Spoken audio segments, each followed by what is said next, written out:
mo bang matuto ng accounting and bookkeeping pero accounting knowledge? Wala kang idong background dito.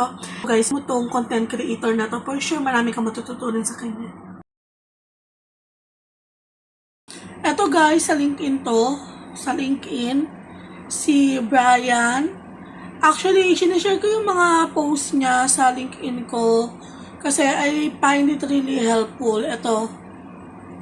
Yung mga explanation. Yan, capitalizations method. Tapos may financial statement explained. Lalo-lalo na kung wala kang experience guys or background sa accounting, super helpful ng mga posts niya.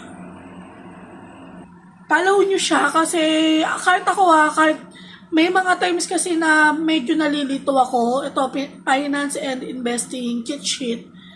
May mga times na nalilito ako sa mga bagay-bagay and minsan pag nakikita ko yung post niya, nakaka-refresh din talaga.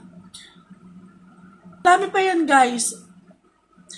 EBITDA, revenue, ito yung ratio, ginagamit to ng mga financial analyst.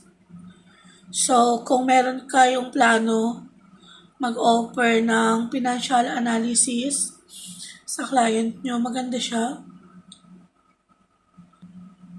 Amortization versus depreciation, key financial ratio. Explain niya rin dito guys lahat. Very helpful talaga yung content niya. So, yun lang naman guys. And also, follow nyo rin ako sa LinkedIn Ito yung LinkedIn ko.